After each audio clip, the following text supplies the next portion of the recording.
Perfection is not impossible, and it is more obtainable than you might think. Let me learn you something today.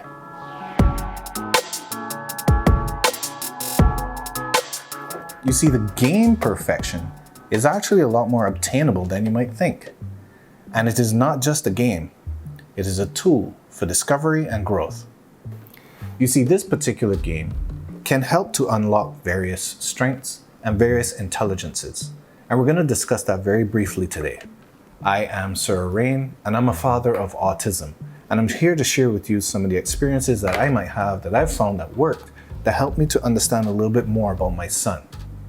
This particular game allows for children to be able to recognize shapes and be able to put them into the shape holes.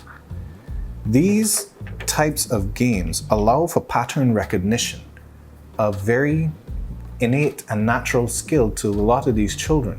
They recognize patterns and they need to be able to nurture that. Pattern recognition allows us to be able to tell what is what because they are patterns. They help us to see and navigate life, and they help us to see and navigate science. Going through the various shapes with your child, calling them by name and getting your child to find a way to be able to communicate the exact same name of the shapes is a way that you can work on language with your child. What we're also looking at here is visual-spatial intelligence. These aspects of intelligence are usually a little less focused on. So games allow us to focus on different ways in which the unique mind works and helps us to see the strength that each child holds. Now, many children with autism usually excel in these particular areas. And it is only fair that we give them a little space to be able to explore that.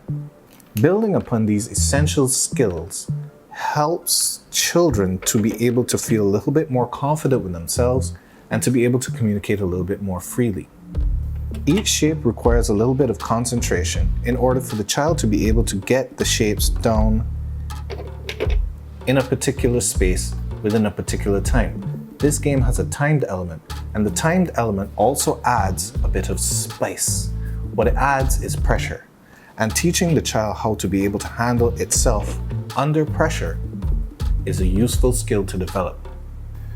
With the enhanced focus and the attention to detail, children then develop the ability to work on their fine motor skills, the ability to be able to handle small, teeny little objects, such as a pencil, a paintbrush, and even up to a hammer or a screwdriver, and then steering wheels and so forth and so forth. The objective is to get them to be able to work with their fingers and to be able to manipulate things the way they need to. Hands really are magical, and it is with our hands that we build the world that we have, and the world that we get to enjoy and share with other people. Strengthening fine motor skills on each hand is very important and cannot be overlooked. Manipulating these tiny little shapes is handy for future skills to develop. And as I mentioned with the timed element, emotional regulation is also very handy. It is actually paramount. The timed element puts that pressure on, and with time, they get to learn how to regulate their emotions under pressure. You see, solving puzzles builds confidence. It builds the ability to know that you actually have the capability to be able to handle situations when they arise. What this also teaches is the persistence that one needs to be able to overcome any challenge. I don't need to express how important that is. What you can do is you can observe your child during gameplay and see what you learn about your child's intelligence, and how they perceive things. Now, there's a few ways I would suggest you go about letting your child experiment with this game. Give them a moment. Let them have a chance to be able to go through the game at their own pace in their own way. Do not get bogged down by the way the game is played. Let them get a chance to experiment and be able to see the shapes and to be able to get a little bit more comfortable with the grid. Then, what you can do is try giving them all of the pieces, setting the timer, and letting them go at it, which is the way you're supposed to play the game.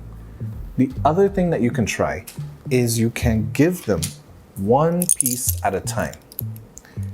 Let them focus on one individual shape. Leave that be the only thing that they can see and focus on for that point in time.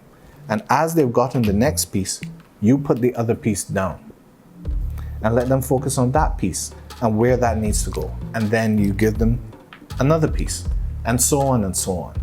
What this does is that it will show you a difference between how a child may be able to handle having all of this information to sort out all at once, or to be given one piece of information at a time and then focus on that task. Not just focus on it, but get it completed. With these observations, you may be able to learn something a little bit more of your child. You may also be able to learn a little bit more about yourself.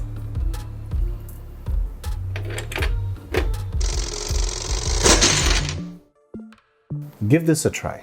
Let me know what your thoughts and your experiences are. If you have any suggestions on ways in which we can use this in unique ways that can help explore and expand our knowledge about what exactly is going on behind the eyes of our children with autism, please share it so that we can continue to develop this communication and sharing of knowledge.